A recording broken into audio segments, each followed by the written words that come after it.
Bonjour à tous et à toutes, j'espère que vous allez bien. Alors, vous êtes bienvenue sur ma chaîne. Pour ceux qui veulent s'abonner, je le dis tout de suite, vous pouvez le faire si ça vous aura plu. Il y a des vidéos où je fais des démos, des choses comme ça, bref. Voilà. Là, on va s'attaquer à une Maya, donc une copie Les Paul du Japon. Et ce que je vais faire, c'est que je vais mettre des petits inserts avec voilà, ce que vous voyez là, ce qui permet de visser un peu pour régler un peu mieux ma hauteur au niveau de... Aïe, voilà, cette pièce-là. Donc, moi, je vais pas changer cette pièce-là parce que je vous montre. Voilà, là.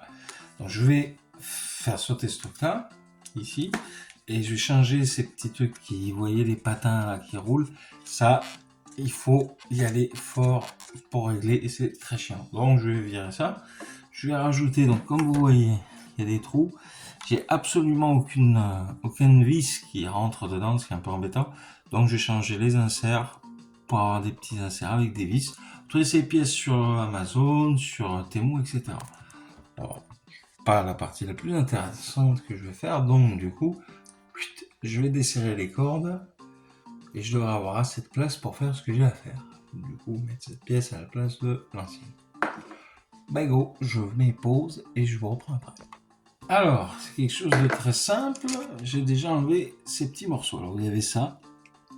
Ça enlève de ces patins. Donc, le problème des patins. Alors, mon problème est là. Comment j'enlève ça? Donc, j'ai réfléchi à plusieurs solutions. Et je me suis tout simplement dit comme ça. Mais, est-ce que je vais y arriver? Ça, c'est une question que je me pose. Donc, pour l'instant, je réfléchis. Je suis à bout dans quelques... Ok, nous y voilà. Alors maintenant, on voit deux beaux petits trous. Alors, comment j'ai fait? Je vous ai pas filmé parce que c'était un peu bourrin. J'ai tout simplement gardé le pas de vis qui est ici. J'ai mis une pince qui est crantée, hein, vous pouvez la régler. J'ai tout simplement tiré comme ça vers le haut. Alors j'ai un peu abîmé, mais on s'en fout parce que c'est des très vieilles pièces d'origine, hein, elles sont pas mal. Mais voilà, je vais mettre ces pièces-ci à la place. Donc voilà, ça rentre parfaitement, j'ai même pas besoin de forcer, ni de taper au marteau, ce qui est génial. Je vous montre, hein, voilà, j'en ai déjà mis un, tout simplement, qui va tenir. Voilà, il n'y a pas de souci. Et là, tout pareil. Hop. Alors, petite connerie de débutant. J'ai mis la pièce à l'envers. La pièce va bien sûr dans ce sens-ci. Donc, pour aider la pièce à venir, on va monter un peu les goujons. Donc, ils sont bien serrés. On va monter un peu. Là. Oui, parfait. Voilà. Parfait. Alors, tac. Et tac, nickel. Là, c'est parfait. Donc, comme on voit, j'ai changé quand même le matos. Donc là, on a ça à la place. J'abaisse, je remonte à ma guise. Tout va bien. Alors là, je vérifie si ça le fait. Et ben, ça m'a l'air très très bien. Profitez pour nettoyer un peu la guitare, surtout ici. Les autres parties où elle est un peu crade. Alors, donc ce que je vais faire là maintenant tout de suite, vu que j'ai tout bien mis, je vais me remettre des cordes. Je vais m'en chercher quelques-unes parce qu'il m'en manque. Et je suis là dans quelques minutes. Donc le but de la manœuvre, comme je vous ai dit, c'est de changer le pneumatique, d'y mettre quelque chose de beaucoup plus potable que espèce de trucs comme ça qui ont mal vieilli, que je vais quand même garder de côté parce que voilà, ça vieillit même en plus. Voilà. Allez. Je m'attaque au nettoyage, donc du coup à cette partie un peu crado là, même un peu beaucoup.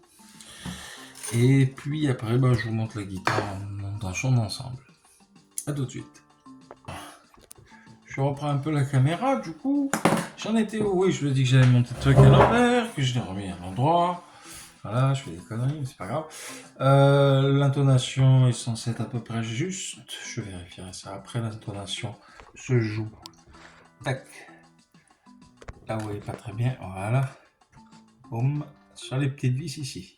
Alors, je vais changer la corde de mi qui a cassé. Donc, j'ai dans la main la nouvelle corde, qui n'est pas forcément premier choix, mais bon, on verra bien. Le but est juste de me dépanner, parce que là, j'ai pas trouvé de magasin de musique. Enfin, j'étais plus la flemme aujourd'hui. Donc, on utilise une vieille corde de mi, peut-être un peu plus épaisse que celle que j'avais pu mettre, encore que. Voilà, on est bien. Hop là. Donc, pour mettre une corde, c'est sans trop de chichi, c'est pas très compliqué. Ça joue au niveau de la tête, donc là j'ai de la marge. Hop, donc avec la pince, je vais chercher l'excédent de corde qui s'est pété. Voilà, et on a ça. Voilà. Et c'est tout con. Alors, bien sûr, vous mettez votre corde dans le trou. De la mécanique. On va s'enrouler autour. Toujours garder le bout de corde en haut, en bas pardon, et de faire faire les spires au-dessus.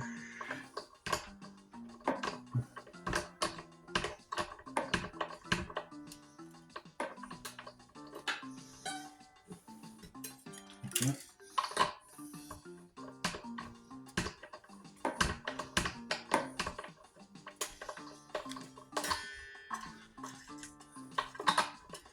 Bon, c'est pas très intéressant, hein. On revient après. Alors on revoit un petit tour, comme ça je vous montre.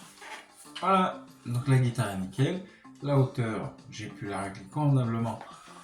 Contrairement à l'ancien dispositif à roulette qui vous faisait des ampoules au doigt, ce dispositif-là est archaïque, on est d'accord.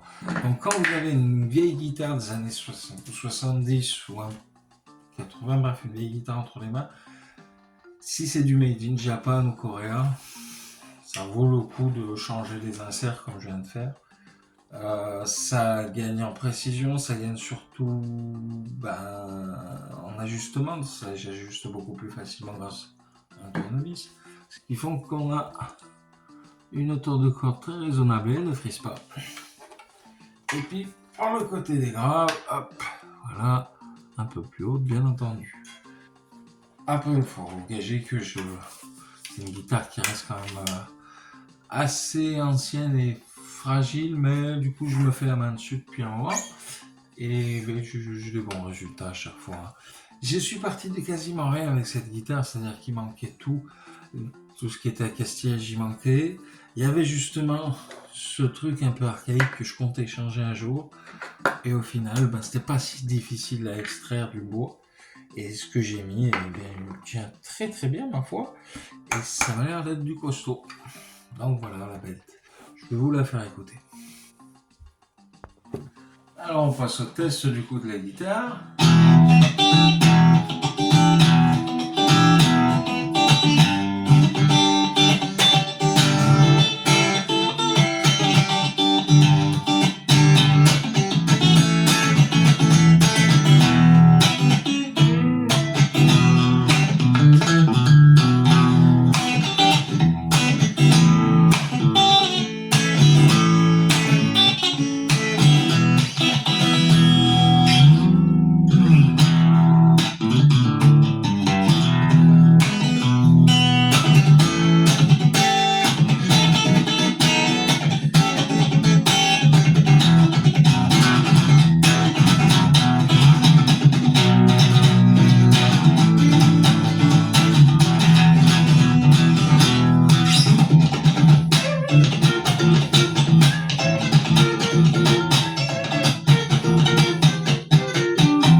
Donc guitare, voilà, nickel chrome pour moi.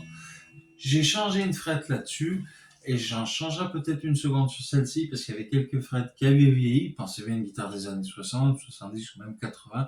Les frettes s'usent forcément, il faut un refrettage complet. ou partiel. Là, j'en ai fait un partiel avec je vous apporterai quelques tips que j'ai eu sur cette guitare au niveau du refratage, justement. J'espère que la vidéo vous a plu. Vous pouvez lâcher un pouce, vous pouvez partager avec moi, faire un commentaire, etc. Pourquoi avoir changé ça? Pour plus de stabilité au niveau de la pièce qui est jusqu'ici, juste ici. Donc, cette pièce est l'original. Mais le problème avec l'original, c'est que ça bougeait un peu. C'était pas si bien que ça. Donc là, j'ai plus de jeu. J'ai pu mettre à un niveau, voilà, chaque petite mécanique qu'il y a ici pour pouvoir avoir un ton juste. Voilà, plutôt juste. Donc c'est très bien. Bon, je vous laisse là-dessus. Ciao, abonnez-vous si ça vous a plu. Bye bye, bisous à tous. Prenez soin de vous. Allez, à ciao.